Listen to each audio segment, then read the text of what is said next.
I'm Andrew Firmin. I'm editor-in-chief and co-lead of the research team at Civicus, the Global Civil Society Alliance. And this is a webinar on the subject of democratic governance in the digital age. Just briefly introduce where this is coming from and what we're trying to do. So this forms part of the Insured project. That's a Horizon Europe supported project. Big research consortium, 14 different institutions around the world that is involved in studying how global governance can be made more robust, effective, and democratic. So, looking at the many different aspects of global governance, including the governance of technology, looking at what the current state of play is in global governance, how the EU and its member states can play a better role in strengthening multilateralism. And as part of that, of course, it's important to think about the role that civil society can play. That's obviously a big interest at Civicus as a member of that bigger consortium, as well as some research we've done ourselves into the UN Human Rights Council and how civil society suggestions for how to improve that.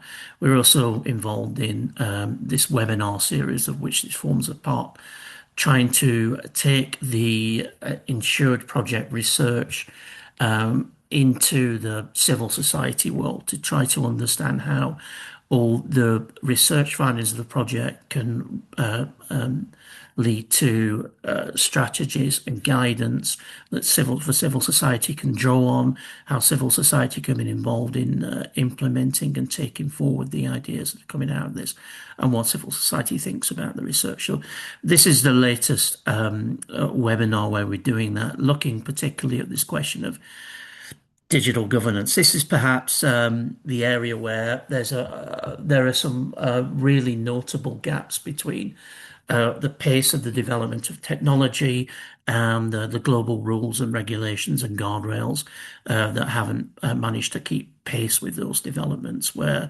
Civicus is in recent years diagnosed that there's a need for stronger regulatory frameworks, but there must be approaches to the governance of technology that strike the right kind of balances between innovation and human rights, between security and openness, that recognizes that there are issues with technology that, by the nature of them, transcend borders and require global coordination. And of course, for us as Civicus, it's really important to think about how civil society can play a role in the governance of technology, how the governance of technology can be made more democratic, made more transparent, and made more focused on human rights.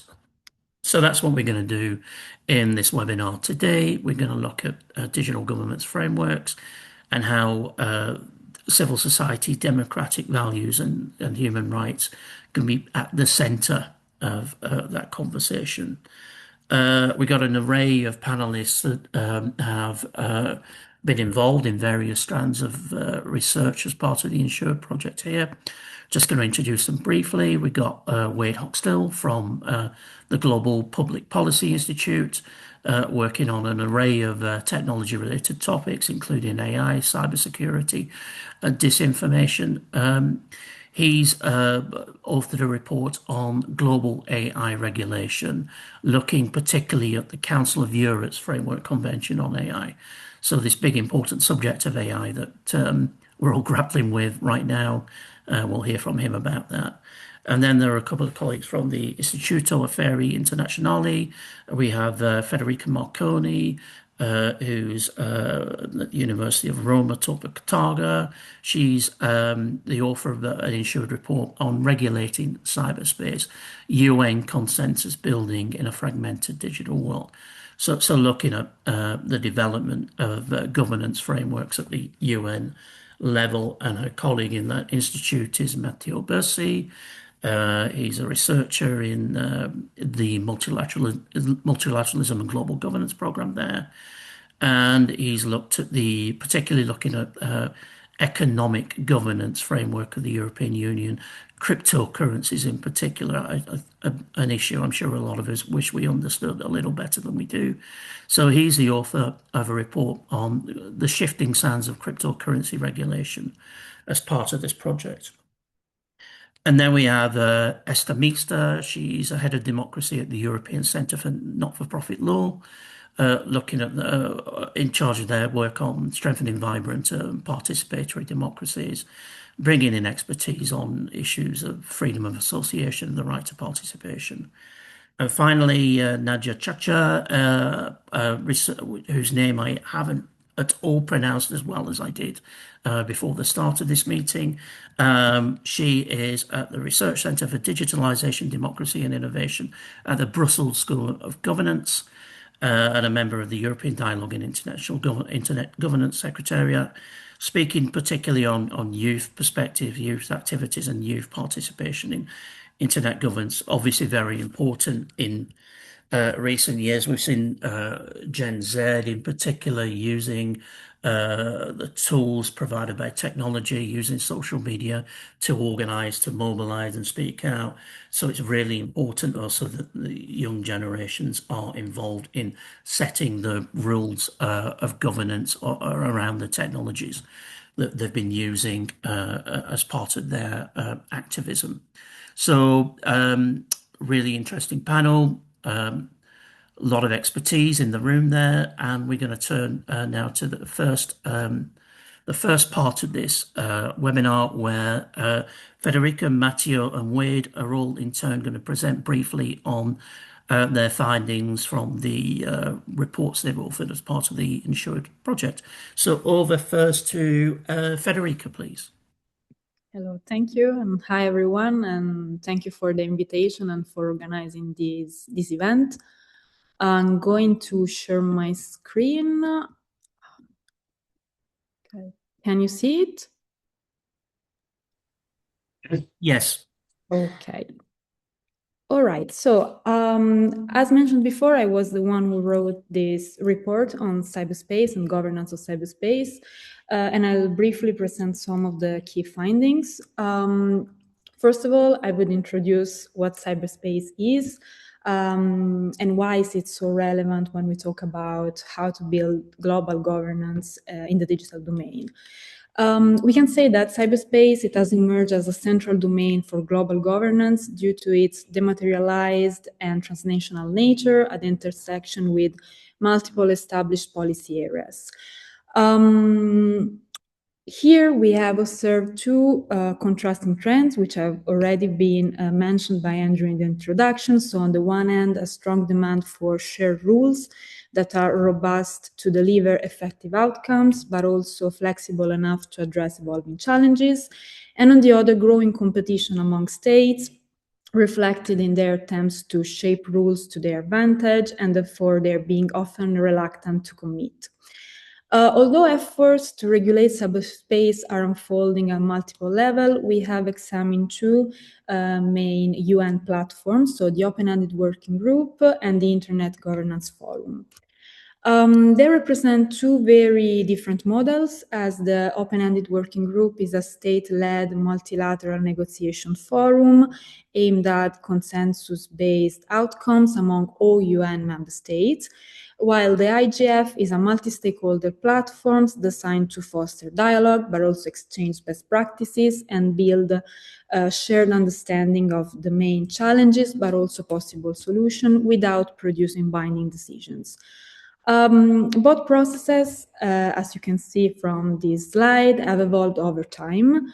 In particular, discussion on cybersecurity at the UN level began in the 80s and became more structured with the establishment of the first group of governmental experts in 2004, which then led to the creation of the Open-Ended Working Group as a forum open to all UN member states, but still with time-limited mandates. Similarly, the IGF was created in 2005 in the framework of the World Summit on the Information Society, with a time-bound mandate subjected to periodic renewals. And this is why actually 2025 represented a critical juncture as both processes were approaching the end of their mandates and discussions were underway on how to move forward. Over time, the open-ended working group has contributed to the development of a framework for responsible state behavior, including norms and principles, but also confidence-building measures and capacity-building efforts. However, major divergences have challenged the results of the process, particularly on the role of international law, because, for example, here we could see the EU, but also the United States and like-minded partners supported the application of existing international law, including the UN Charter to cyberspace, while Russia, China, and aligned countries advocated for a new legally binding treaty to enshrine states' rights to cyber sovereignty. Another contested element regarded how to ensure democratic participation in the discussions surrounding the evolution of cyberspace governance, as the open-ended working group was established, yes, as an inclusive platform open to all UN member states interested in taking part in the process. However, securing a seat at the table did not guarantee equal influence. And in addition to that, the influence of non-state actors was actually quite limited. Nevertheless, going forward, consensus was reached on the establishment of a new UN global cybersecurity mechanism, which started its activities in March this year to replace the open-ended working group, and the importance of the IGF, in the meantime, was also reaffirmed last December, when the UN General Assembly made it a permanent forum.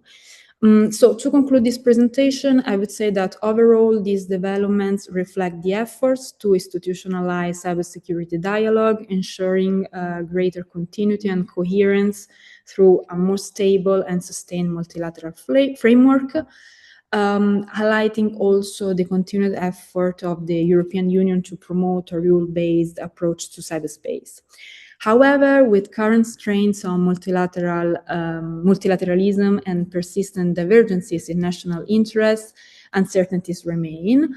And going forward, it will be important to see how these new settings will manage to not only to avoid fragmentation, but also to ensure that outcomes will not remain just declaratory rather than operational. So I'll stop here and I leave the floor to Matteo. Thank you, Federica. Straight over to you, please, Matteo. Okay, thank you very much. I'm going to share my screen. So, okay. Can you see my PowerPoint presentation? Yes. Okay, very well. So, first of all, thank you very much. I'm really pleased to have the chance to present my work here. My name is Matteo Bursi. I'm a researcher at the Istituto per Internazionali. Today, I'm going to present a research that I carried out with my colleague Ettore Greco, a research that brought to the publication of the report The Shifting Sands of Cryptocurrency Regulation. So, before talking about the cryptocurrencies, I believe it is important to understand what are the risks related to crypto, because this three risks represent the main driver at the basis of the action undertaken at the multilateral level. So, first risk, illegal activities. Crypto continue to be used in order to carry out various illegal activities, tax evasion, money laundering, terrorism financing. Second risk, financial stability. A widening crypto sector without a proper regulation represents a huge risk to financial stability. We have already seen certain failures in the crypto sector, and we have already seen what kind of domino effect that they could create. Then there is the third risk.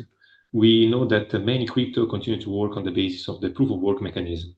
The proof of work mechanism requires an important amount of energy consumption, which becomes bigger day after day.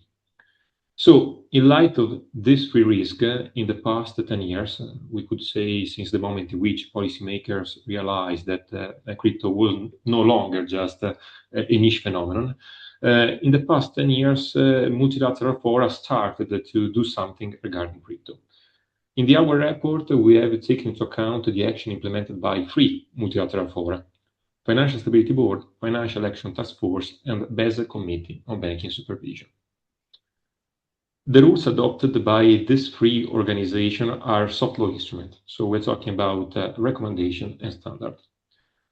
Financial Stability Board. The Financial Stability Board has issued 9 recommendations on crypto assets. So crypto assets like, for example, Bitcoin, but even crypto asset service providers. And then 10 specific recommendations on global stablecoin. So I'm talking, for example, about Tether. Then we have the rules of the Financial Action Task Force. The Financial Action Task Force has revised its recommendation number 15 in order to incorporate virtual asset and virtual asset service providers. And then we have the most pervasive and the most ambitious rules, which are the rule of the Basel Committee on Banking Supervision. The Basel Committee on Banking Supervision in the past years issued a prudential standard on back exposure to crypto assets. I believe it is reasonable to argue that the idea at the basis of these rules was a skeptical idea of crypto. Policymakers all around the Western world saw crypto as a threat to financial stability and a threat to monetary sovereignty. And the rules that were adopted at multilateral level reflect this skepticism. Likewise, it is reasonable to argue that the leading player in the definition of these rules have been the United States. Under the Obama administration, under the first Trump administration, under the Biden administration, the US saw crypto as a threat to financial stability and as a threat to the global role of dollar. And in this regard, the United States, which continue to be the world's largest economy and the main financial hub of the world, have led the action toward the definition of strict rules on crypto. But then we enter into the crypto regulation paradox. Since the re-election of Donald Trump, the US have changed dramatically their behavior. Right now, the US have become a pro-crypto state. This is due to the fact that the US think that crypto could represent a way to boost the role of the dollar. And probably this is also due to the fact that Trump and his family have personal interest in the crypto sector. So in this regard, the US have clearly signaled their intention to not adopt all the rules that have been defined on multilateral level. In particular, the US has clearly stated that they will not adopt the Basel Committee standard. So in this sense, we could say that this change of behavior of the American administration represents a huge blow to the effectiveness and the robustness of this financial multilateral forum. Then, and I'm going to conclude my presentation, in our report, we take into account the European Union. The European institution, so I'm talking about the European Commission, I'm talking about the European Central Bank, but I'm also talking about the national government, continue to see crypto as a threat. However, they've not followed the Chinese example.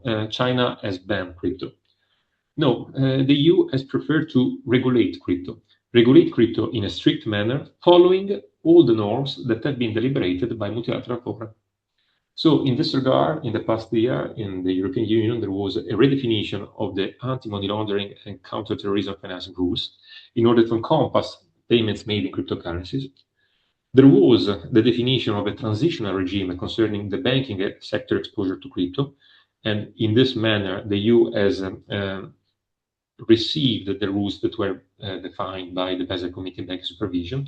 And then in 2023, the market in crypto asset regulation, MiCA regulation, was adopted. And the market crypto asset regulation is mainly aimed at regulating stablecoin, following the Financial Stability Board recommendation and standard. So, having said this, it is also important to underline another element. Why the EU has decided to regulate the crypto sector. At the same time, the EU has decided to invest, to push on the creation of the digital euro. So with the creation of a central bank digital currency issued by the ECB, the European Union tries to answer to the request for digital money that is put forward by a large part of the society. That's all. Thank you very much. This is my email address if you want to send me a question and so on. Many thanks for that, Matteo. And now we'll go straight on to Wade's presentation next. Thank you. Great. Thank you very much for the introduction, Andrew, and to Federica and Matteo for their interesting presentations. And Looking forward to the discussion. I will briefly talk about the Council of Europe's Framework Convention on Artificial Intelligence, Human Rights, Democracy, and the Rule of Law. This is the first legally binding piece of global AI regulation. So first, just a bit of context on that before I share a few takeaways that I hope are interesting and relevant for today's discussion. So this is a treaty that was shepherded by the Council of Europe, with negotiations taking place for roughly 2 years leading up to the launch in September 2024. It has been signed to date by 45 countries, including the European Union, on behalf of its 27 member states, as well as the United States, the UK, Canada, Japan, and some others. And despite this being a Council of Europe-led initiative, it is globally open to any country, and all ratifying countries will have an equal voice in how the treaty moves forward. Over the course of negotiations, civil society and private sector actors were present and they were able to participate, but from the perspective of civil society, at least, this inclusion was not ideal, but we'll get to that in a little bit. This study was published back in November 2025, and in my biased opinion, contains a lot of interesting information on how these negotiations went, the positions of different actors, the various trade-offs that were involved in a treaty like this. So I encourage you to take a look at that. Thank you to Samuel for posting the link in the chat. So from me now, just briefly, 3 takeaways that I find interesting and that are hopefully provide some interesting food for thought for this discussion. The first key point to touch on is that this treaty emerged at all is a positive development, but it does have some major gaps that are really concerning. So on the plus side, unlike most of the AI governance instruments that have preceded it, this treaty doesn't just offer voluntary principles. It is binding. It requires states that ratify it to ensure that AI is developed and used in ways consistent with existing human rights, democracy, and rule of law commitments. Activities within the life cycle of AI systems must comply with a set of principles that were defined as well, and the treaty also defines a set of remedies, procedural rights, and safeguards. So, for example, it gives individuals the right to be notified when interacting with an AI, to access information about AI systems that affect them, and also to challenge AI-based decisions before competent authorities in their countries. So this breaks new ground with regards to global AI governance. But, and it's a pretty big but, there are 2 particularly consequential limitations of the treaty that we need to mention up front. And one is that the treaty doesn't automatically impose binding rules on private companies. And second, it excludes national security uses of AI. These exemptions emerged from an unsurprising source in one case and a pretty surprising source on the other, maybe. So the exemption of private companies came from, in not a very big surprise, from the United States. And the reason for this was, at the time, the Biden administration wasn't in a position to accept binding obligations on companies because it lacked a domestic AI regulatory framework. The carve out for national security, on the other hand, actually came from the European side. The US wanted to include national security uses of AI in the treaty, but EU member states who maintain sovereignty over national security wouldn't allow it, so it didn't happen. So this means that some of the most controversial uses of AI, whether from the private sector products or AI-controlled weapon systems, for example, these aren't regulated under the treaty. The second key point for today is that the treaty will really live or die in its follow-up phase, and that this phase is very much still a mystery. So the convention will only enter into force once 5 of its signatories actually ratify it. And if that happens, the real question is what comes next. So the key body here is the Conference of the Parties. This is a mechanism that will define how compliance is monitored, how transparent and accountable states have to be, and how much civil society gets involved. Those rules haven't been fully specified yet, and they will be shaped primarily by those that ratify the convention early. But nobody has ratified it yet, and the potential outcomes on this are genuinely still open. An optimistic view of what happens is that the treaty gets its critical mass of 5 ratifications, and it may evolve into some meaningful governance mechanism, perhaps even following the path of the Budapest Convention on Cybercrime, which was another Council of Europe initiative that eventually became quite globally influential. The pessimistic view of this is that I think, as we've all seen, the geopolitical winds have shifted rather dramatically since 2024. And AI is increasingly a matter of national competitiveness and security, and we're really are a long way away from the spirit of cooperative regulation that we saw perhaps in the early 2020s.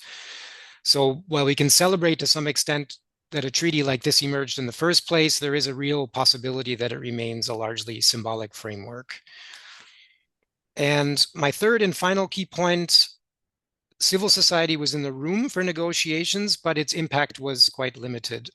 I think this is perhaps probably the most relevant point for this discussion, and hopefully we talk about this a bit later, but CSOs were present throughout the negotiations, including the European Center for Nonprofit Law. Looking forward to hearing from you, Esther. And CSOs, for their part, did raise a number of arguments, pushing for stronger obligations on private companies, mandatory human rights impact assessments, and explicit prohibitions on unacceptable uses of AI, for example, in cases of national security. In some cases, they did win. Government representatives did, to some extent, listen to CSOs and adapt some of their negotiating postures accordingly. And in fact, some language in the treaty and the accompanying explanatory report of the treaty was directly shaped by civil society input. But by and large, CSO participation was rather severely limited in a few ways. When it came to drafting the treaty, civil society was excluded pretty much entirely. That was a state-only process, and the draft documents that did come out of the room were classified, meaning that CSO representatives couldn't even consult their own organizations or supporters to formulate meaningful responses in time. Governments, for their part, justified this on the grounds of expediency. They wanted the negotiations to move faster, but the effect was that a process that was formally described as a multi-stakeholder one produced a text shaped almost entirely by state interests, with civil society in a position to comment, but rarely to decide on anything. The good news is that the story isn't quite over. The treaty text explicitly mandates multi-stakeholder engagement in the conference of the parties, and the rules for how that works haven't been written yet. So as mentioned, the early ratifiers of the treaty will set those precedents, and how ambitiously civil society pushes for a seat in that process will help determine whether the COP becomes a meaningful accountability mechanism or just a symbolic one. I will stop there, and thank you very much. Thank you, Wade, and thank you all three of you. There's a lot to get into there. For participants, feel free. I see somebody who's already done this, but feel free during the course of this webinar to post your questions in the Q&A function, and we'll get to those towards the end of the conversation. So please do that as we go along, and we'll get to them. But just now, going to open it out and ask a few questions to the panelists who've just presented. So Federica first. You mentioned that 2025 was a big year in terms of the UN structures around this, and there's the development of, I didn't manage to write down the whole name, but a global mechanism on, and then it was quite a long name. So what happens next? What's the result of this new body that's come out of the 2025 reviews? And how is that going to help contribute towards a more coherent approach to the governance of cyberspace, would you say? Thank you for the question. Yeah, I mean, I think that the review which was conducted last year made one thing particularly clear. So the importance of the UN system for discussions on cyberspace governance, despite an increasingly fragmented governance landscape. And as you have also mentioned, 2026 in particularly is very significant for developments in this field. And it will be important to see whether these developments will be able to meet the expectations placed upon them.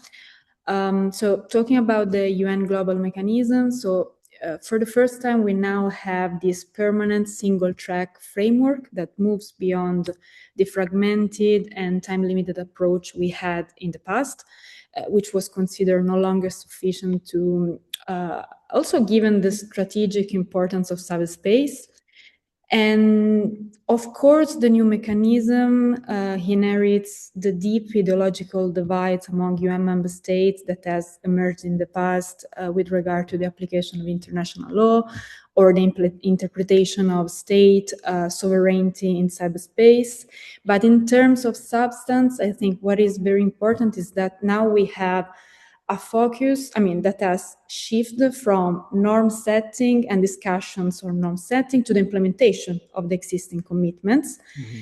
And to do so, the global mechanism, for example, now includes 2 dedicated thematic groups, one focused on ICT security challenges and another specifically devoted to capacity building and strengthening states' cybersecurity capabilities. And moreover, what I think is very important also in the framework of this discussion is that member states of the global mechanism are now committed to engaging with other interested parties and stakeholders, including businesses, non-governmental organizations, and academia. And I quote, in a systemic, sustained, and substantive manner. Mm-hmm. In parallel, the evolution of the IGF reflects, we can say, the same understanding, although it's a different model, as I said before, because as a non-binding multi-stakeholder platform, it has proven to be very effective in fostering dialogue among different stakeholders groups. And now it has become a permanent forum with stable fundings, which was one of the main issues before, because there were no dedicated funding to the IGF from the UN system. And we also have staffing arrangement within the UN Department of Economic, Department of Economic and Social Affairs. So overall, I think that the efforts undertaken so far are moving in the right direction. At this stage, the objective should not be necessarily to eliminate fragmentation, which I think is probably unavoidable given the current geopolitical situation, but also the sensitiveness of the topic, but rather to ensure that inclusive and coordinated platforms actually exist, where discussion can still take place, with a focus on implementation, as I said, of existing commitments, capacity building, and also the exchange of best practices. And the last thing, and I conclude, also preserving this inclusive multi-stakeholder engagement is crucial, because we have to go beyond the involvement of just and only states, but also include private companies, technical communities, and civil society to make cyberspace governance more effective, but also more sustainable in the long term. Okay, thank you for that. So it sounds like there's an opportunity there at least. Matteo, coming back to cryptocurrency regulation, we know, various frameworks have been developed, but you mentioned in your presentation how, the shift in geopolitical sands disruptive here with where the Trump administration is headed on this. So, what does that mean in terms of the consensus? Is there less consensus amongst states now about the need for regulation? And what does that tell us about the prospects for what might happen next on regulation? Well, I believe that we can say that since the re-election of Donald Trump, a huge confusion emerged regarding crypto. And it became natural, obvious to all the countries around the world to pose themselves a question: what should we do? Should we follow the American example or not? And it is logical due to the fact that, as I said before, US continue to be the main financial hub of the world. And in this regard, if the US take a certain direction, it is obvious that all the other nations has to try to understand if it makes sense to hold the line, or if it makes sense to try to take advantage from the crypto sector, even if there are risks related to this kind of instrument. Well, all in all, I believe that we could say that after more than 1 year of Trump presidency, it seems that the most important economic blocks of the world, so I'm talking about the European Union, I'm talking about China, I'm talking about Japan, I'm talking about the UK and Canada, seem willing to hold the line. So they still see crypto as something that has to be handled really carefully. However, the change of behavior of the United States has consequences. And in this regard, I believe that we will continue to have common rules regarding crypto. Common rules are related, for example, to anti-money laundering, related, for example, to terrorism financing. And this is a need which is perceived also by the American administration. We have seen, for example, what happened during the Iran-US war, what is happening during the war and during the blockade of the Strait of Hormuz. So Tehran asked the payment of fees in Bitcoin in order to allow ships to go through the strait. But all in all, I think that the most ambitious goal that have been set at multilateral level in the past years are going to be abandoned. And I'm talking in particular of the Basel Committee rules. The Basel Committee rules were conceived in a period in which the idea at the basis of the crypto regulation was a skeptical idea of crypto. The application of these rules in a wide manner right now is unthinkable, is not realistic. Even the chair of the Basel Committee on Banking Supervision said in the past month that it is unthinkable to try to apply those kind of rules. So my short answer is the following one. We will continue to have rules, common rules regarding crypto, but they will be less ambitious than what we thought some years ago. Yeah, thank you for that. So these attempts at regulation are vulnerable to these kind of geopolitical shocks. Turning to Wade now, you mentioned in your presentation some of the compromises that were made in the Council of Europe Convention on private sector and on national security grounds. To what extent do they undermine the effectiveness of the convention? And then the other part of that is what needs to happen next? You mentioned about ratification and defining the rules. What needs to happen, say, this year, next year, to really make this convention live up to the hopes that have been invested in it? Yeah, sure. I would actually first just start by following up on Matteo, because the dynamic that he talked about with regards to the US is very similar with the Framework Convention on AI, where the US was a big actor in the formation of the treaty, but there's absolutely no way they're going to ratify it anytime soon under the Trump administration. So same dynamics, different area. But so do those compromises undermine the effectiveness? Honest answer, absolutely. But not necessarily fatally. It really depends on what happens next. So the two main gaps I mentioned before are very real. Most AI systems that affect people's lives and practice are built and deployed by private companies.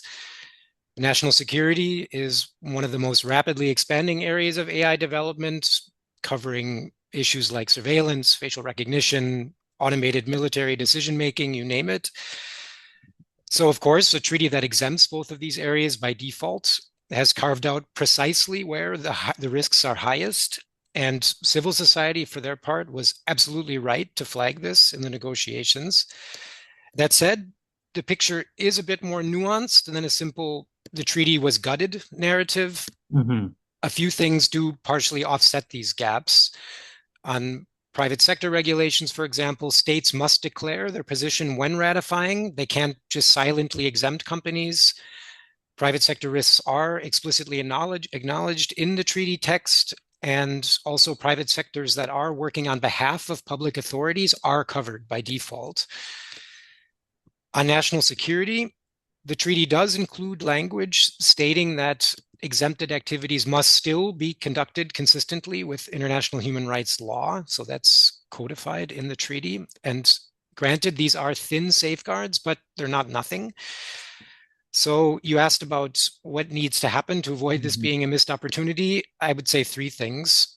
First, ratifications need to extend beyond Europe, in particular now because the US isn't going to be involved. And without major non-European actors joining, the treaty risks just being a regional instrument with global aspirations, but very limited legitimacy.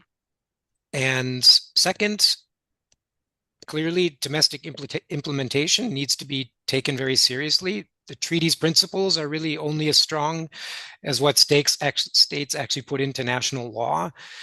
And here, Europe, for example, might be able to play a key role in illustrating a path forward for others because it does have this interesting three-tiered AI governance model now, which has sort of a pyramid with the Framework Convention and its principles sitting at the top that provide these binding principles for AI governance. And then in the middle, you have the AI Act, which serves as its domestic implementation framework. And then you have a number of guidance tools for helping different actors implement these rules and comply with them.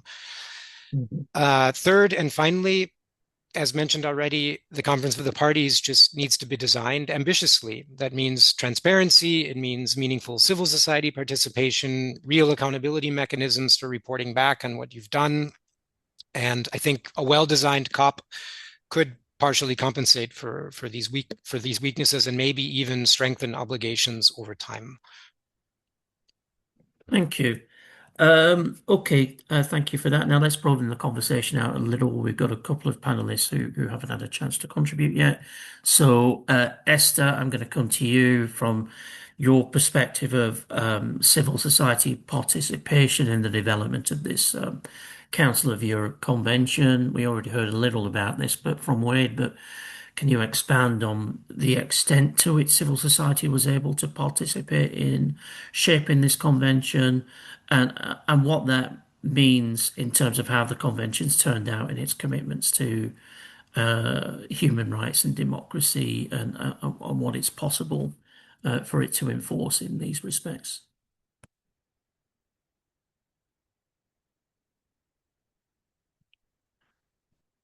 Esther, I think you're on mute. Or I can't hear you at least. I don't know if that's a comment. Is it I better can hear now? you now. Yeah, Okay, perfect. Thank you. sorry, There you my go. No worries. Zoom wasn't muted, but the headset was. No. Apologies. Yeah, so thank you very much for the question, and Wade, thank you also for your very comprehensive presentation on the Framework Convention, which and I echo what your analysis of it. So on civil society participation, Wade also already mentioned a couple of things on it. So yes, there was participation, but to some extent, the Conference of INGOs, which is a body of the Council of Europe representing civil society, was invited to participate in the negotiation process. And then in addition, negotiations were open to observers, and civil society organizations could apply for observing status in addition to academia, for example, or private sector representatives. However, admission as observer required full consensus of member states, which was a considerable limitation.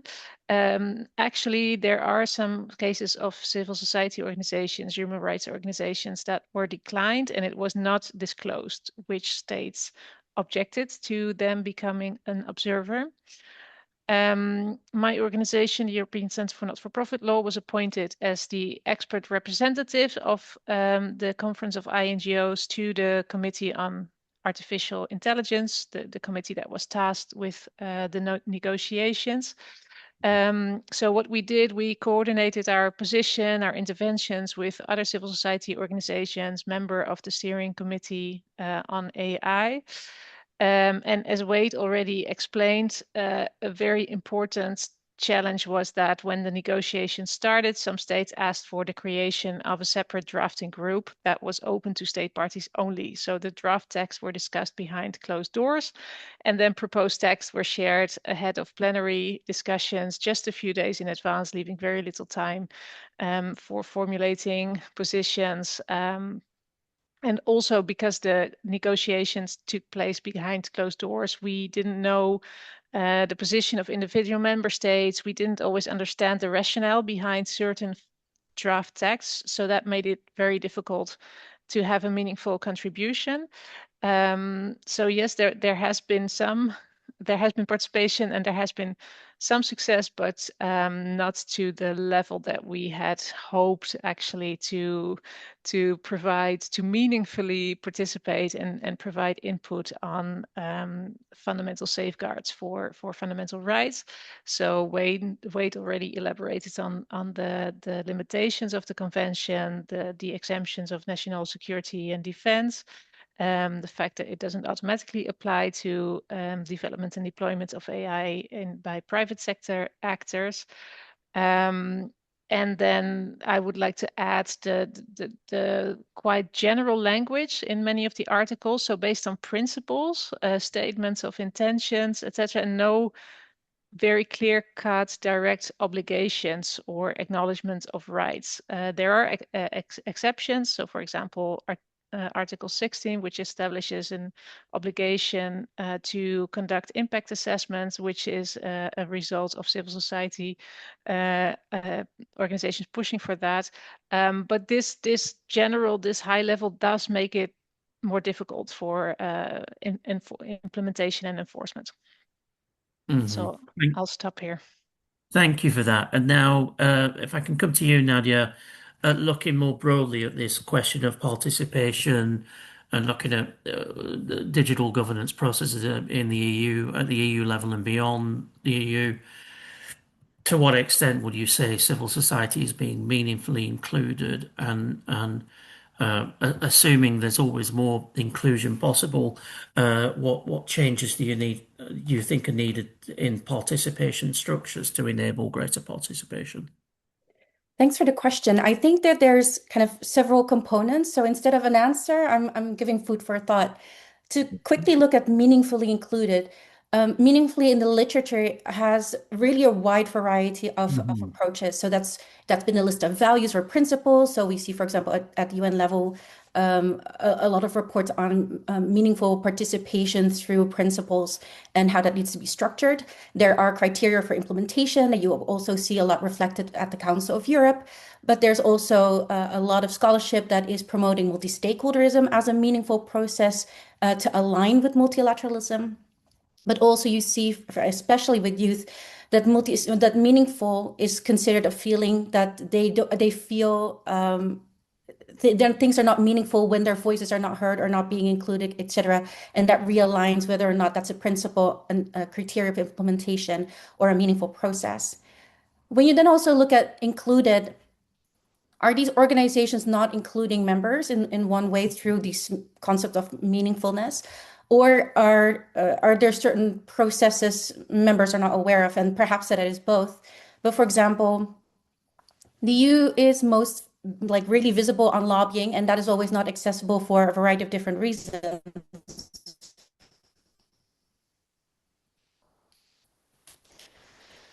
But if you look specifically internet governance, you see also that there now is a focus on training. So there's a lot of institutions providing, especially, related to the technical infrastructure, but also new developments such as multi-stakeholder advisory groups, expert consultations. Sorry, I tried to breathe in between talking and I'm not doing very well. And expert.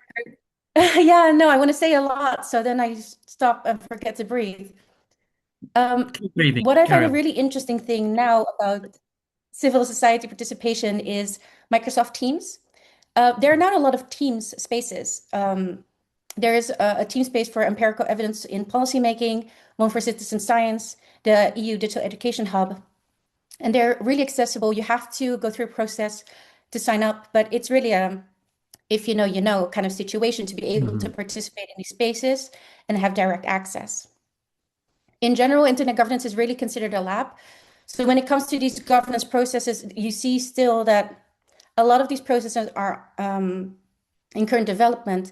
So Federica's research already mentioned a few. If you look at UN level, the Internet Governance Forum or the WISTIS Forum that are yearly events where multi-stakeholder communities come together. IGF is more open to civil society and technical community governments coming together. WSIS Forum is still rather government-led, but with expert consultations from civil society. The really fascinating thing about the UN Global Mechanism is that a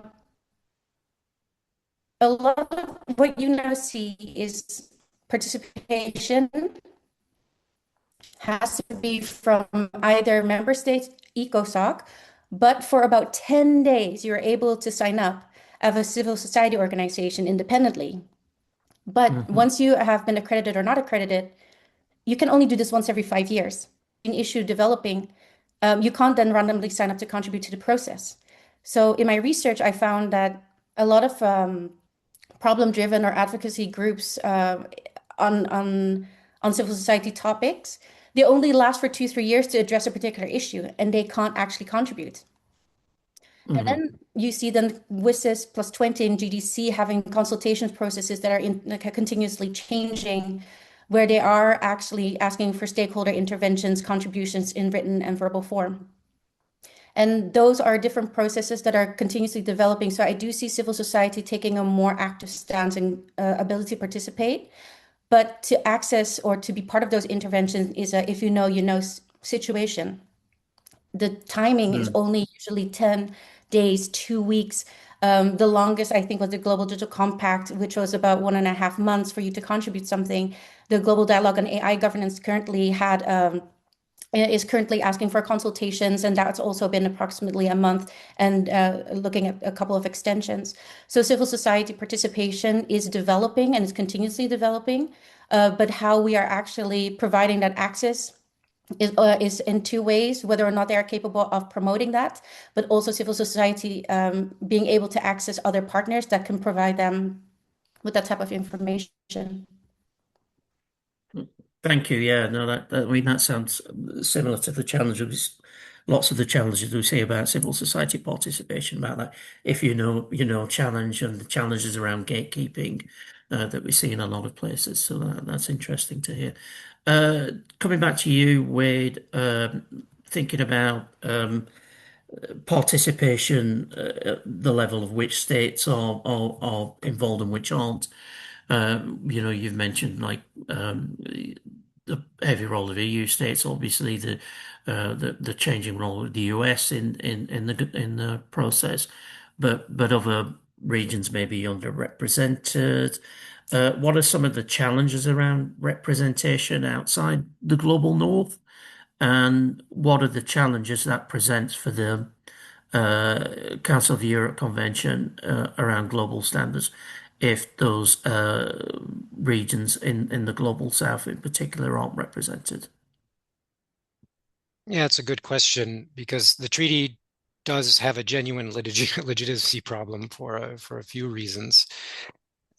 As we've talked about already, the negotiation process had some real participation gaps when it came to civil society, but also important AI actors like China, India, Russia were entirely absent. Representation from the global south was non-existent, given that this was a Council of Europe process, and the result is a treaty whose core architecture reflects basically the priorities and constraints of a relatively narrow group of Western and largely like-minded actors. But that said, there is a difference between the negotiation process, which was dominated by the EU and the US, and also the treaty's forward-looking design, which is genuinely open and which I touched on before. So any country in the world can join the Framework Convention, and once they ratify, they do have an equal voice in the Conference of the Parties, and that's a pretty meaningful structural feature. The question is whether, of course, is whether countries outside the Council of Europe orbit will actually want to join, want to join a treaty whose content was shaped largely without them. There are some encouraging signs, and maybe this even also touches on a question that was asked in the chat on representation that I just saw. The Council of Europe is by nature a largely closed-off club, but the perhaps annoying irony of multilateralism in this case was that it needed to start small to get something binding, and now the challenge is how you build that out to include others. the other way. For example, the UN process that includes everybody from the start is not going to produce any sort of binding result. So just a curious quirk of multilateralism these days. The Council of Europe has, and continues to do outreach activities all over the world, to Latin America, for example, African countries. Uruguay signed on already. States like Chile, Ecuador, Brazil, Ghana, South Korea, and Cameroon, I believe, have expressed interest in observer status. And the Council of Europe Secretariat has also been, I think they presented to the African Union during a plenary session to try to explain the treaty and to maybe get more signatories on board. So it's not simply closing itself off to non-Western participation. This is good, but of course there is this deeper normative issue that for a treaty to credibly set global standards, it does need to demonstrate that its principles are genuinely universal and not just a vehicle for projecting Western, or in this case, more specifically, European regulatory preferences. So the credible path to global standard setting runs through two things, really. First, again, it's attracting diverse ratifications from outside Europe, which would give the treaty additional legitimacy. And second, designing the Conference of the Parties in a way that does give non-European and non-governmental voices a say in how the treaty evolves. And that's not just formal inclusion. We've seen that before, for example, in the negotiations, but with actual agenda setting power. Mm-hmm. Thank you. And now, Federica, looking at your research on the EU's role in cyberspace governance and its influence as a setter of standards and regulations, how effectively would you say it's using the kind of weight it has to promote approaches to digital governance that are democratic and centered on human rights? I mean, the EU for sure has positioned itself as one of the most relevant regulatory actors in the global digital governance, including cyberspace. And in many respects, it has been quite effective in using these ways to promote democratic and right-based approach. And if we look in particular cyberspace governance, global cyberspace governance discussions, the EU has reaffirmed on several occasions that a universal cybersecurity framework can only be grounded on existing international law, including the UN Charter in its entirety, and international human rights law. But at the same time, however, I think that the EU is operating in an increasingly contested international environment. And as geopolitical competition intensifies and security concerns become more prominent, the EU faces also a growing pressure to reconcile this right-based approach with objectives that are more related to, strategic autonomy, economic security, and also technological competitiveness. And going forward, we should keep in mind that influence on cyberspace governance will be increasingly shaped not only by this regulation and regulatory influence, but also by national interests and like also viability and usage of tech, digital infrastructure, products and services. So overall, I would say that the EU has been highly influential so far in advancing democratic and right-based principles in cyberspace governance, but maintaining that influence will require also balancing this regulatory leadership with some kind of pragmatism and international engagement, which speaks directly to what Wade has just said, and also strategic capacity in this digital ecosystem, which is more and more contested. Mm-hmm. Thank you. Okay, now let's look to the future, which we always must when we're thinking about the digital sphere.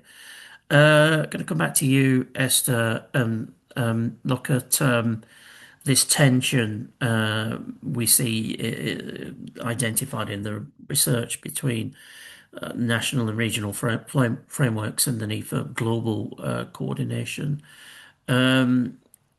There suggests there are various trade-offs here in looking to the future. Is there a trade-off between getting international harmony and buy-in from everybody? Potentially that leads to weaker standards, or would it be better to push for stronger national and regional frameworks that are stronger, but perhaps bring about greater fragmentation? There's a kind of tension and trade-off there, isn't there? Absolutely, yes. And it's a very interesting question. I would say without a very clear-cut answer. But yes, the experience with the framework convention does show that the search for consensus led to watering down of some of the standards. So, for example, data protection rights are presented as principles and not as directly guaranteed rights. So definitely that there is a trade-off. I would say in some cases we should stick to higher standards at the cost of fragmentation. But in all other policy areas, we have seen that a regional influence can actually have spillover effects to other jurisdictions. So, for example, with the General Data Protection Regulation adopted in the EU, that eventually led to also regulatory adaptations in other countries because of desired interactions with EU member states. Mhm. Thank you. Yeah, that's a good example. And then, Nadia, thinking about, I mentioned that, one of the things we track at Civicus is how in Gen Z-led or Gen Z-led mobilizations, young people are using online technologies in really interesting ways. And yet they don't have a lot of say in the decisions that are being made about the governance of the digital sphere, and potentially they'll have big implications, those decisions for their futures. So what are the challenges around having meaningful participation by young people in digital governance? Are there any examples of good practice here? Suggestions for how youth participation in this sphere could be improved? So when I think about meaningful youth participation, what does it actually encompass? Because it's often limited to whether or not it's specifically the decision making and whether or not you have decision making power. But if you look at, for example, work by Checkaway, youth participation is not always only about the decision making or voting, but also other types of activities. And like you were mentioning, things that Gen Z is working on that is becoming more, being more active in the communities, but not actually have a decision making power. We see forms of activism then developing from this, and that is very visible. The things that are not very visible are youth rapporteurs. People who are translators, etc. So when we have shaping the agenda, increasingly we see actually youth communities volunteering to do rapporteuring because they are able to provide particular research from youth backgrounds, particular framings to advise or include particular visions and issues into the discussions. And that is something that has been underreported. And it's a great opportunity for people to then contribute to these type of different spaces. Another thing that I see is a big barrier is we spend a lot of time arguing about the definition of youth. And the reason is we want to have a clear concept because that type of clarity allows us to move towards equality and equity. But the reason why we have different definitions. So in the EU, it's 13 to 24, and in some areas, 18 to 26. Solidarity Fund is 13 to 30. On UN levels, 18 to 26. With ASEAN and the African Union, it's until 35. And the reason why it is that way is because it's a national policy issue. It's reflective of the economic and social status of the individual countries. And it's in general, it shows the lower bound as the end of mandatory education and the upper bound when the average young person has found their first job. And so when we have different programs, these are reflective to particular life cycles or ideas. And that creates this idea of more barriers than there actually needs to be, because then young people are being sequestered and based on regions, based on country, and that just feels very overwhelming for an individual who doesn't understand how these different components kind of intersect or interact. The better way to kind of approach this would be kind of having an overview that is clear about these national policies and how different program structures collaborate, rather than finding out like a social media post separate at a time. But that requires coordination between institutions.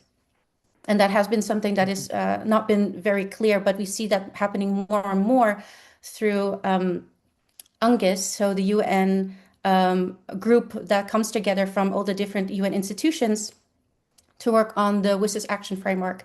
And youth participation is becoming one of these underlying threats that they're working towards.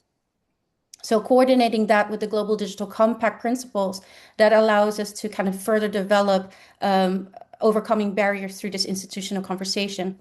And lastly, it is also about self-identification.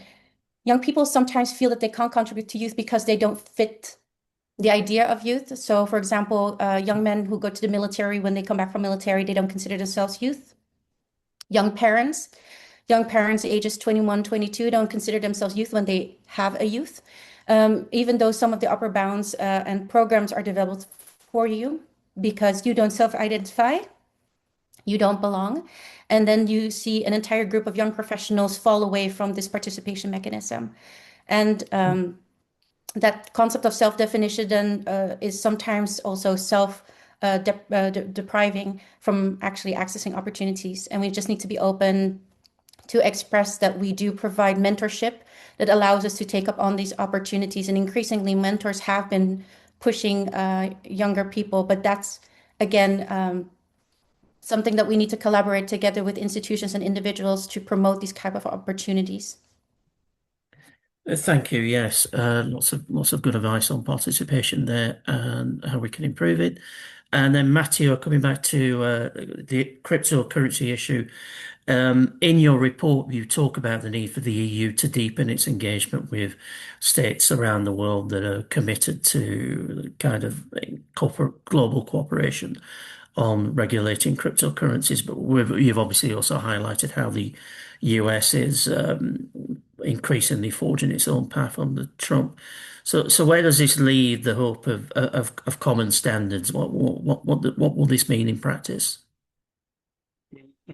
I don't believe that the change of behavior means that we will not have common rules in crypto. We will have common rules in crypto, but they will be, at least in the short term, less ambitious than what it was initially thought, I would say, when the rules were adopted. So I think that, as I said before, the Basel Committee standard right now, they are thinkable to be applied worldwide. There could be cooperation regarding anti-money laundering, terrorism financing, tax evasion, and maybe even to a certain extent regarding financial stability. But I want to provide you a bit of optimism. Optimism is always good, in particular in these hard times. I cannot rule out a new change of behavior of the US regarding crypto. Even in the short term, the midterm elections are quite close. We know that the Democrats have a different view on crypto in comparison to the Republican. But even if we take into account, for example, the discussion which is taking place right now regarding the Clarity Act, which is another rule, another norm on crypto, we see even now that there are certain cleavages, even within the Republican Party, on the crypto sector. This is due to the fact that this crypto enthusiasm right now seems to vanish, at least a bit. And this is also due to the fact that there is an important lobbying activity which is carried out by banks. Commercial banks see crypto, in particular stablecoin, as a kind of a threat to their business. And there are many policymakers at the Congress who take into account the pressure exerted by banks. So America has changed its view on crypto, but I repeat, I will not rule out the possibility that this behavior will change again, and that the US could be again at the center of the multilateral regulation of this sector. Well, thank you. So Matteo's brought a welcome note of optimism into the proceedings, everybody, which, we always say at Civicus, optimism is civil society's superpower. So in that spirit of optimism, let's just go around everybody, all five panelists very quickly. How shall we do this? Let's do alphabetical order. It's the only fair way. So we'll start with Esther and then we'll go in order alphabetically. Just one quick question. If you think about one change that you'd like to see that will make things better in the sphere you've talked about, where civil society could focus its efforts on making that change happen, what would it be? Esther, can you go first? Yes, thank you. I'll make a distinction. When it comes to EU level, I would say expand the strategy from advocacy to enforcement. So there are standards in place, but now we need to look at how are they implemented, enforced, creation of guidelines, maybe strategic litigation, advocate for standards to be the floor and not the ceiling. So relevant actors to go beyond their minimum obligations. At the global level, there are high-level principles like the UN Digital Compact that was mentioned already, but others as well. And the next step will be operationalizing them. So yeah, I think digital rights organizations have to go deeper into the contents, look more closely at what are the benchmarks, what are the outcomes of evaluations, to provide more specific inputs to that, and also advocate for more investments in public interest technology.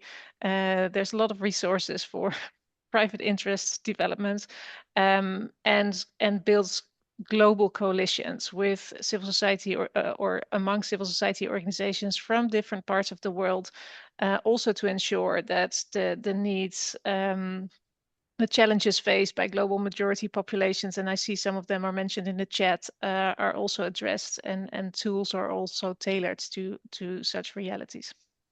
So I can't mention one thing, I'm sorry. It's a lot to be done. Yes. It's a series of changes that perhaps contribute to a major change. Federica, let's try one big change and what can civil society do? Regarding the changes, I think that, as mentioned earlier, a great deal has already been done at the UN level. So they have reshuffled, let's say, everything, and also to address the challenges that have already emerged in cyberspace governance discussions over the year in these platforms.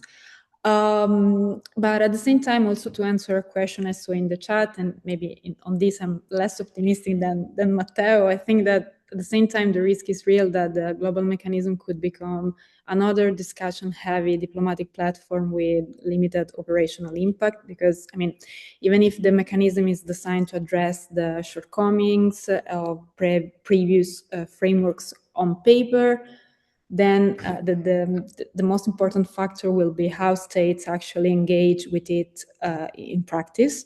And it will matter whether they participate consistently, whether they are willing to invest political capital in pushing discussions forward, and also to whether there is a genuine commitment to translating years of norm developments and discussions into concrete and operational outcomes. Regarding the civil society, I believe the most important role is to continue acting as a bridge between technical expertise and policy discussion and public interest concerns, because civil society organizations have been essential in bringing attention to issues such as transparency, human rights, inclusion, also accountability, especially in spaces where discussion can otherwise become dominated by states or by private sector interests. Thank you for that. Let's keep going round. Matteo, you must be next alphabetically. I believe that the most important thing that the civil society should advocate for is more transparency. We need to have more transparency on the deliberation that take place at the Financial Stability Board, at the Basel Committee on Banking Supervision, and the Financial Action Task Force. I don't mean full transparency, because we're talking about financial issues. We're talking about decision processes that involve central bankers. We know what kind of pressure could derive from financial market, from government, but at least a bit more of transparency. I report you the case of our report. It was even difficult to have the chance to obtain an interview with a person who work at the Basel Committee or at the Financial Stability Board. I believe that a bit more of transparency would facilitate the way in which civil society see the decision adopted and would even create more legitimation for the rules at national level. And I believe that civil society, but this is not related to this free multilateral fora, this is related to the crypto phenomenon, should advocate for more transparency, in particular regarding the way in which stablecoin issuers operate. There is a huge doubt regarding the way in which the reserves of stablecoin issuers are handled. And civil society, I believe, should say something regarding the need to have more data in order to create an environment in which decisions are taken on a solid basis. Thank you for that. Let's keep going. Thank you, Nadia. I think we need to, from a youth perspective, focus on digital citizenship at all ages, which is especially at risk now due to the increasing interest for social media bans. It is a way to increasingly start including platforms and spaces in which we are now capable of expressing our thoughts and interests, but also to coordinate ourselves, to build on activism, to exchange on projects. And especially when certain parts of the internet are capable of accessing only a certain amount of spaces vis-a-vis others. For example, Facebook is easily accessible on mobile, especially on a variety of places throughout the world. But websites are often too heavy for traffic in certain rural communities. Therefore, if we are starting to ban platforms without a strong understanding of why and how and to protect, then digital citizenship will suffer, and we will not find that active participation as a thriving future for us. So I encourage to increase our governance processes in curriculums to empower people to actively shape the digital world through digital citizenship. Thank you. And finally, Wade, to complete the sets. Okay, well, the treaty was negotiated at a time when there was still genuine political momentum behind cooperative AI regulation, and that moment has passed and shifted dramatically. So unfortunately, I'm not so optimistic for the coming years on the emergence of good global AI governance. But I do want to be optimistic. So what is at least the least we can hope for? Well, I guess sticking to the framework convention, in addition to what I talked about before on a meaningful follow-up mechanism and participation, I would at least hope that the treaty survives as a kind of normative anchor, even if it never achieves broad global ratification, even if the Conference of the Parties remains a largely European forum, even if enforcement remains weak and domestic legislation remains weak. I still think that a legally binding instrument that embeds human rights, democracy, and the rule of law into the international AI governance landscape at least sets a good baseline. I find linking AI rules to these existing laws actually to be very important and very useful. It gives domestic courts a reference point for judgments. It perhaps gives other countries around the world a framework to build their own domestic regulation without having to start from scratch. And perhaps in response to your question on the role of CSOs, it gives civil society a kind of hook for legal challenges in the years to come. So hoping for more optimism in the discussion. Thank you. Well, thanks for everybody. Now we've got about 10 minutes left. We can turn to questions from participants. There are a couple there in the Q&A, which I'm sure everybody can see. So we have a question for Federica that's you've responded to already. There's a couple of questions on this question of global South inclusion or exclusion. What about this? Either the global South contexts are testing beds for very harmful technologies with harmful impacts on human rights, particularly when they both have fairly weak national regulations and a lack of influence on the global development of regulations. So there's a question there about how can the digital governance frameworks be developed to help protect against those kind of harms? And then there's a question about the impacts of the lack of representation of the Global South, specifically on the Council of Europe's Convention, and what that means in terms of transnational information manipulation, and what is the civil society work there. So there are a couple of questions there about this issue of Global South exclusions. Anybody want to pick up on and respond to those?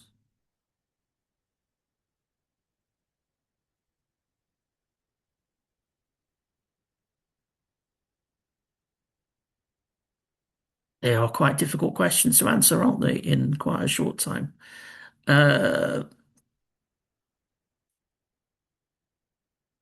well, if nobody can think of an answer now, maybe they can come back with it after the panel. And I see we've also we've got a couple of hands up now. You were just taking time to think, right? Who put their hands up first? Was it Esther or Matteo? I don't know, so you'll have to decide between yourselves who goes first. Actually, I could provide an answer to a question that was put forward by Maureen Oh regarding yeah, there's the. another question on crypto. Okay, go for it. Yeah. Okay. If you want. Well, Maureen, thank you for your question. I would say that the rules that were defined by the Financial Task Force and by the Financial Stability Board are general rules. They give a direction. Then it's up to the state to translate them into the national framework in more detailed manner. So, given the fact that they are general rules, they're still valid.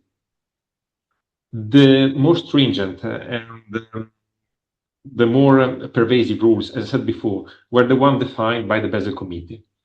And those kind of rules, if you ask me if they made sense, they made a lot of sense. But as I said before, right now it's unthinkable to apply them all over the world. But if we come back to the Financial Task Force and the Financial Stability Board, I believe that they're still valid. They're still valid. Thank you for responding to that question, particularly Esther. Were you also going to attempt a response? Well, I think our hesitancy to put up our hands is just underlines that these are very good questions and not easy ones to answer. I just wanted to say that indeed these are the questions that we need to be asking ourselves, and there's a very big need for very broad global civil society coalitions, civil society organizations from different parts of the world joining forces to use their to pool their knowledge, the insights that they have in terms of what is happening and the connections that they have to spaces where such where frameworks are being negotiated, but also access to maybe very large players in terms of private sector players, AI developers, and where possible work as bridge builders, etc. But this is definitely the concerns raised are very important ones, and I think things that we need to be mindful of and address them better moving forward, which also requires time, resources, energy to invest in that. Thank you. And all these things are a process, and often some of the challenges around disconnection of civil society. We find there may be, a civil society that works on issues around democracy, but maybe doesn't have the understanding of the issues around disinformation and how that is particular crosses borders, as this question suggests. So there sometimes it's a question of how can we enlarge the civil society tent working on these issues? How can we in civil society working on sort of more classic offline civil and political rights issues develop our understanding of how technology impacts on that, and broaden out those conversations with civil society around shaping governance frameworks on these issues. There's also a question around internet shutdowns and social media bans during election periods, something that Civicus tracks a lot of. We see, a lot of states routinely restricting or slowing down or shutting down altogether internet and social media, particularly around elections. Any thoughts in the room about potential responses to this?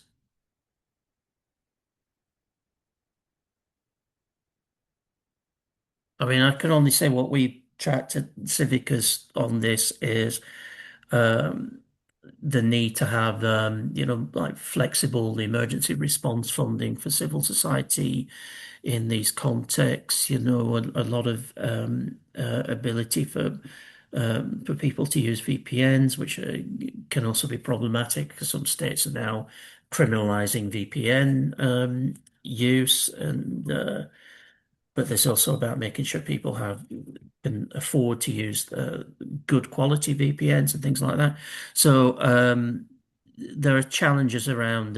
We've seen a lot of um, people move between different social media platforms as one is repressed. So there's a certain amount of adaptation we're tracking in how people work their way around social media bans, both in terms of elections and around the Gen Z protests. So I think it is possible to gather together like a body of good practice on civil society adaptation to social media bans. And that might be something that we want to make a bit more of. Now, I think new questions have been added. So let's just go through those.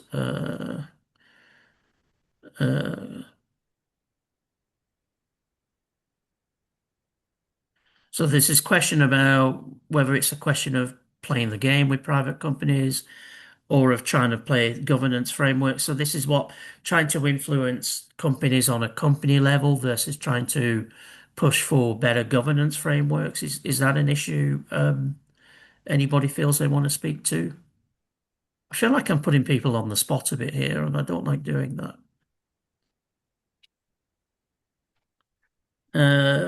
I guess the consensus of this meeting, given its focus on governance, is that we believe. I don't want to speak on anybody's behalf though, but I guess there's a sort of generalized belief that we think improving global governance regulations here, improving the global governance environment here is the right way to go, and efforts to influence particular companies may be more difficult right now. Would that be a fair thing to say?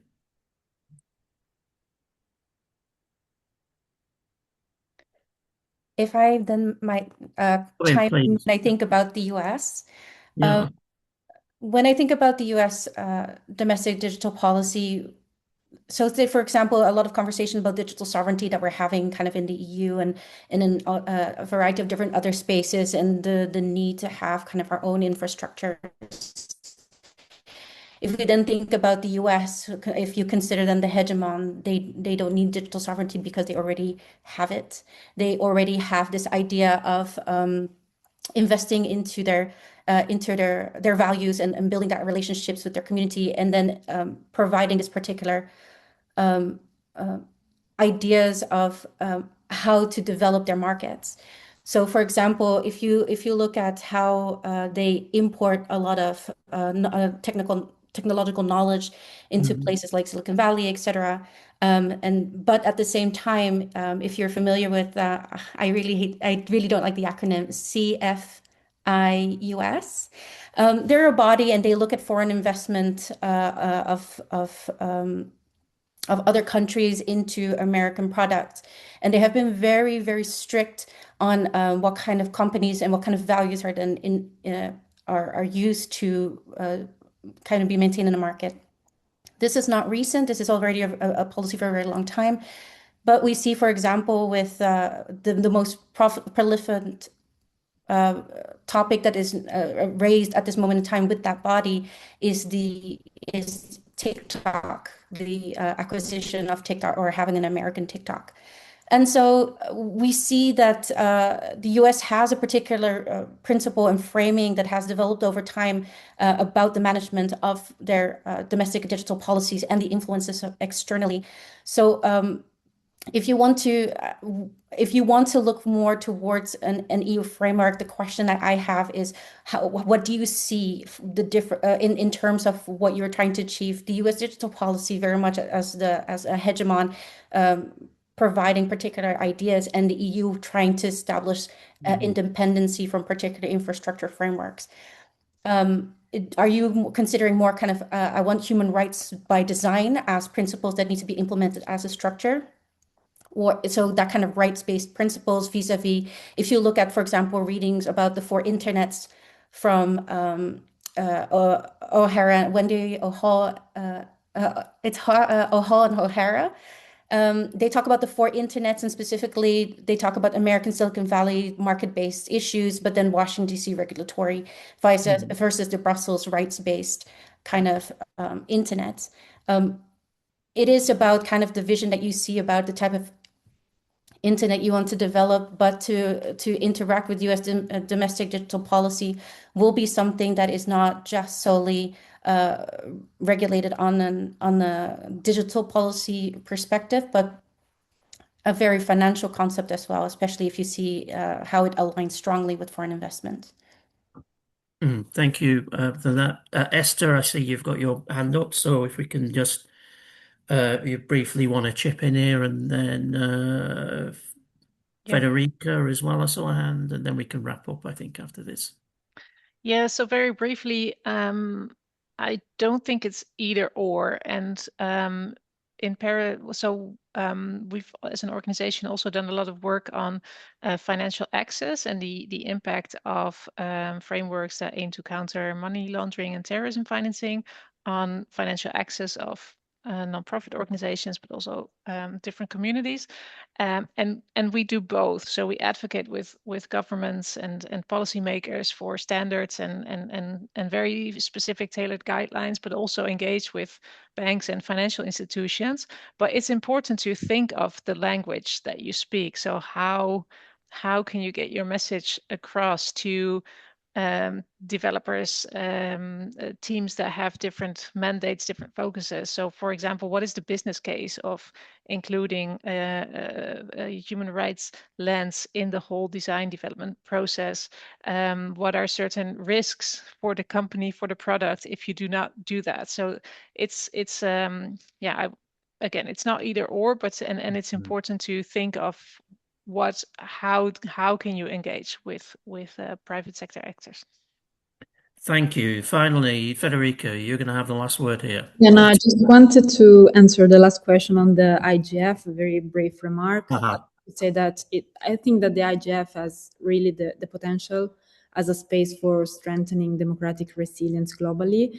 Although its impact, it's more like, we can say, indirect, because it's not a decision-making body, but it's very helpful and successful in producing dialogue, and also, in having this kind of exchange, although its influence depends on then whether those discussions are picked up by states, regional body, or companies, and then they are actually translated into regulation or practice. But I think it has a great potential in terms of shaping convergence in the understanding of issues, but also then in building up solutions that are actually shared. Great. Well, that's given us a positive note to end on, and you should always end on a positive. So thank you for that. I'm just going to say thank you all our participants for attending. I hope you found this as interesting as I have and have learned as much as I have. All the project outputs are on the Insured website. That's Insured Europe, all one word, .eu. I'd like to thank our brilliant panelists, Esther, Federica, Matteo, Nadia, and Wade. Also thank my colleague Samuel King, who's a research lead at Civicus on this Insured project. He did all the work and told me what to say. So many thanks, Samuel. Your efforts are appreciated, and thank you for bringing together this really good, strong panel on these really important discussions. Thank you very much, everybody, and have a wonderful rest of your weeks. Thanks now. Bye. Thank you. Bye. Thank you. Thank you very much. Take care, everyone. Thank you. Bye.